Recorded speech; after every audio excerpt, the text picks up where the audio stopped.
Il y a quelques semaines, je suis partie au Sénégal.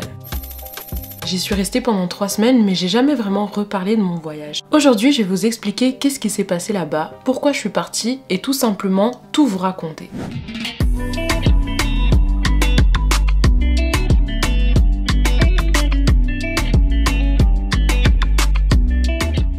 Premièrement, pourquoi je suis partie? Je suis partie faire un voyage humanitaire avec un organisme. Donc la première partie du séjour, on est allé faire du reboisement dans des écoles primaires de la région de Keur Massar. Et la deuxième partie, on aidait à l'organisation d'un festival culturel et un festival hip-hop qui était mis en place pour offrir des formations aux jeunes de Keur Massar. Et il y avait aussi une résidence artistique d'artistes slameurs. Donc il y avait des Français, des Québécois, des Sénégalais et des Belges. Et la troisième semaine, je suis restée pour visiter le pays.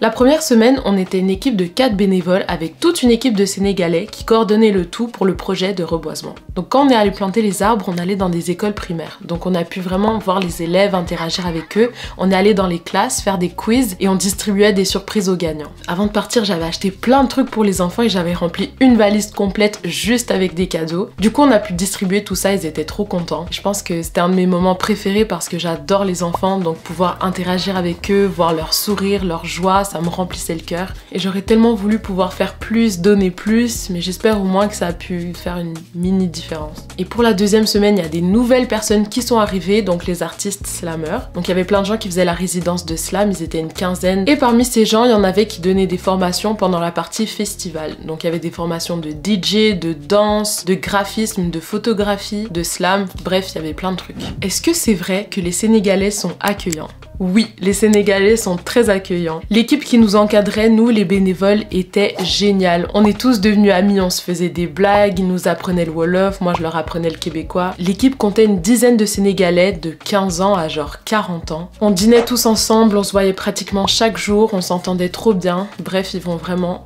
me manquer. Où est-ce que j'étais logée? Les 2 premières semaines dans un Airbnb qui était tenu par un Sénégalais. Alors le propriétaire était pas là, mais sa nièce était dans l'appartement juste en dessous du nôtre et elle nous aidait tout le temps. Alors apparemment elle habitait pas là de base, elle était venue vraiment juste pour s'assurer que notre séjour se passe bien, qu'on manquait de rien, pour nous aider à nous repérer, nous donner des conseils, répondre à nos questions, bref elle était super. Shout out à Binta. Et la deuxième semaine dans plusieurs lieux différents pour vraiment pouvoir visiter le pays. Mais pendant ce fameux voyage où je suis allée, où j'étais. Pour les endroits que j'ai visités, j'ai commencé à Keur Massar. J'ai visité la forêt de Mbao, l'île de Gorée, le lac Rose, qui n'est plus rose malheureusement. J'ai failli oublier Dakar et Sali. On n'a pas pu visiter la Casamance malheureusement, mais j'aurais vraiment voulu. D'ailleurs, mon activité préférée pendant le séjour, c'était au lac Rose quand on a fait du quad. J'avais jamais fait de quad avant, mais j'ai trop aimé la sensation. À un moment, c'est moi qui conduisais et j'ai perdu le contrôle du volant et on a dérapé sur une butte. On s'est retrouvés, moi et mon copain, à la verticale, genre parallèle au sol. Heureusement que le guide est venu nous sortir de là. On m'a demandé c'est quoi la plus belle photo que j'ai prise et franchement j'ai pas de préféré donc je vais juste vous en montrer plusieurs.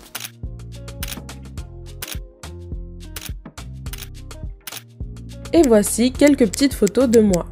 Est-ce que j'ai appris le Wolof? Oui, j'ai appris quelques mots, alors je pratiquais beaucoup là-bas et j'ai même créé un document dans lequel je notais tous les nouveaux mots que j'apprenais avec leur signification. J'ai appris les mots de base, Nangadef, Mangifi, Djerejef, Nyokobok, Balma, Mangi Djegulu.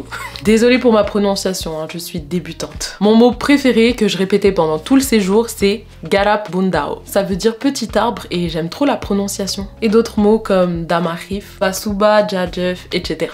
Les Sénégalais, riez pas de moi s'il vous plaît. On m'a demandé comment j'ai trouvé les plats locaux, lesquels j'ai mangé. J'ai mangé du tchéboujen, du mafé, du poisson sauce yassa. J'ai goûté au tchakri, au dibiyap, au firir. Et un de mes repas préférés, je l'ai mangé à l'île de Gorée quand une des bénévoles a décidé de nous gâter en nous offrant le repas. Donc on nous a servi un grand plat, d'ailleurs c'est comme ça qu'on mange au Sénégal, avec un grand plat, tout le monde est autour. Et ce plat c'était du firir avec du haloko en accompagnement, du riz et de la salade. C'était trop bon. Et aussi j'ai abusé des crèmes bissap. C'est comme des popsicles. Et en gros le bissap c'est du jus d'hibiscus et pour faire les crèmes ils le congèlent et ça fait des petites glaces ou des popsicles et j'en prenais plusieurs fois par jour, vraiment j'ai abusé. J'ai goûté ceux au boui aussi, donc boui c'est le fruit du baobab mais je préférais ceux au bissap même si c'était super bon. Maintenant je vais parler des côtés un peu plus négatifs du voyage. Donc j'ai une petite anecdote à vous raconter, on m'a demandé c'était quoi la pire expérience ou le pire moment. On était à l'hôtel au Lac Rose et à un moment je me réveille pendant la nuit et je vois mon copain qui est vraiment dans un mauvais état. Il transpire, il a l'air à moitié conscient, il marmonne, il murmure et avec le peu de force qu'il a, il me demande d'allumer la clim. Donc je m'exécute, je lui demande comment il se sent, qu'est-ce qu'il a, je lui mets une petite compresse d'eau froide sur le front. Il me décrit un peu ses effets, il finit par s'endormir et moi je dors pas du reste de la nuit. Déjà pour m'assurer qu'il va bien, mais aussi parce que j'étais absolument trop angoissée.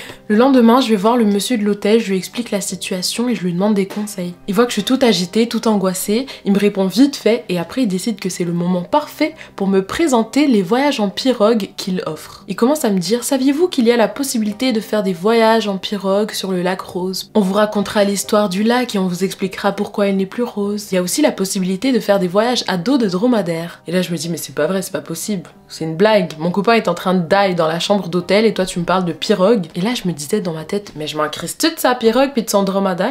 Bref, mon copain a été malade plusieurs jours. Et finalement, heureusement, son état s'est amélioré petit à petit. Et en fait, ce qui s'est passé, c'est qu'il a fait une intoxication alimentaire. Alors c'est plutôt la pire expérience de mon copain pour le coup, mais on n'a pas vraiment eu d'autres moments négatifs pendant le voyage, donc j'ai raconté cette histoire. Après de mon côté, c'était le pire moment parce que je comprenais pas ce qui lui arrivait et j'espérais que son état ne se détériore pas. On m'a aussi demandé ce que j'ai le moins aimé. Je dirais que c'est la quantité de déchets. Il y avait des déchets un peu partout dans la nature et j'ai pas l'habitude d'en voir autant. Et ce que j'ai aimé, parce qu'il y a plein de points positifs, le sens de la communauté, le sourire des enfants, la température, les beaux paysages et les amis sénégalais que je me suis fait là-bas. Franchement, je les adore, ils vont tellement me manquer. Bref, j'ai aimé plein de choses. Cette question m'a fait rire. Est-ce que les gens pensaient que j'étais sénégalaise? Alors non, pas du tout. Certains enfants m'ont appelé Toubab Bougnoul. Alors Toubab, c'est comment les Sénégalais appellent les blancs et Bougnoul, ça veut dire noir en wolof. Il y en a aussi qui pensaient que j'étais arabe. Bref, les gens là-bas, ils savent clairement qui est sénégalais et qui ne l'est pas. Et moi, bah ça se voyait clairement que je l'étais pas.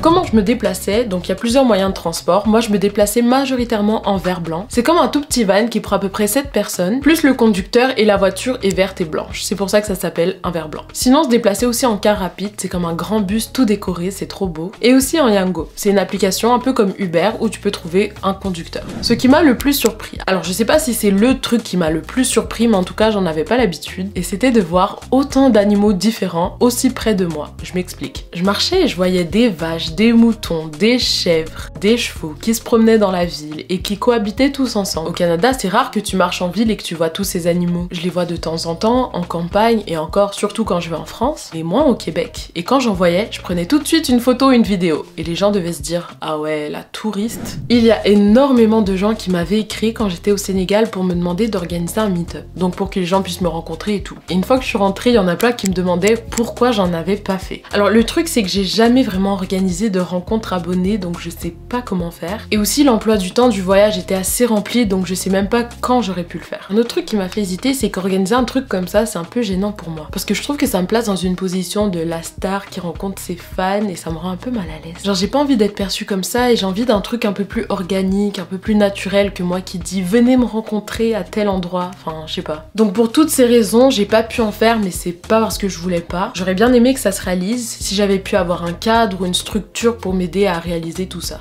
On m'a aussi demandé si j'avais vu des baobabs. Alors oui, j'en ai vu à l'île de Gorée, mais je dois avouer que je pensais que c'était plus gros que ça. Je pensais vraiment que c'était immense. On m'a aussi posé une question sur la mentalité. On m'a demandé si j'avais vu une différence par rapport au Canada. Alors déjà, j'ai remarqué que le sens de la communauté est très important. Les gens s'entraident, se parlent. Au Canada, c'est beaucoup plus individualiste, je trouve. T'es en galère ici, oui, les gens vont t'aider, mais s'ils ont le temps, ça dépend de à quel point t'as l'air en galère, quoi. Là-bas, c'est direct. On était en panne de voiture, en 5 minutes, il y a 2 personnes qui sont venues nous aider. Tout le monde nous aidait avec les directions, trouver notre chemin, tout le monde nous aidait, même quand on n'en avait pas besoin. Est-ce que j'étais dépaysée pendant mon voyage? Alors un petit peu au début, sachant que je suis quelqu'un qui aime bien ma zone de confort, mes repères, mais j'ai trouvé que je m'étais assez bien adaptée finalement. Maintenant, parlons du vol, du voyage en avion. Le trajet était interminable. On devait faire une longue escale et il y avait des retards partout. Le vol a eu du retard de Montréal à Casablanca, de Casablanca à Dakar, et au retour, c'était pareil. Et quand je dis des retards, c'était de plusieurs heures. À l'aller, l'escale était de 5 heures à Casablanca et au retour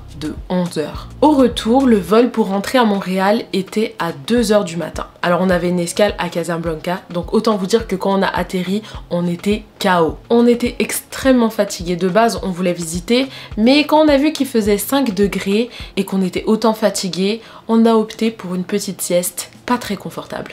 On a fait une sieste sur le plancher de l'aéroport. Les bancs avaient tous des accoudoirs, donc on pouvait pas dormir là-bas. Donc on a mis un petit truc par terre et on a dormi sur le sol froid. Et comment on gelait, le sol ne se réchauffait pas. Et évidemment, mon copain avait laissé son manteau dans sa valise. Et la valise, on l'avait pas pendant l'escale. Donc on avait mon petit manteau qu'on a partagé pour pouvoir nous faire une petite couverture. Oh non, vraiment c'était n'importe quoi. Et alors le retour à Montréal. J'avoue que j'appréhendais un petit peu le froid parce que quand on a quitté le Sénégal, les températures tournaient autour de 25-30 degrés. Et on arrive à Montréal et une semaine plus tard, première petite tempête de neige. Bon là, à ce jour, la neige elle est fondue, mais le froid est toujours là. Et je déteste le froid. Mais j'avoue que j'étais contente de retrouver mes petites affaires. J'ai revu mon chat, ma mère, mes amis. Donc j'étais quand même contente de rentrer à la maison, même si j'ai beaucoup apprécié mon voyage. Donc voilà, j'ai vraiment fait cette vidéo parce que j'ai vu que sur Instagram, il y avait plein de questions. Il y a plein de gens qui voulaient savoir comment ça s'est passé. De base, j'avais pas prévu d'en faire une vidéo, mais comme j'ai vu que ça vous intéressait, je me suis dit pourquoi pas. Donc n'hésitez pas, s'il y a des trucs que vous voulez voir, des trucs qui vous intéressent, des sujets dont vous voudriez que je parle, n'hésitez pas à me le dire. Et sur ce, j'espère que la vidéo vous aura plu. Je vous dis à la prochaine dans une prochaine vidéo. Bisous!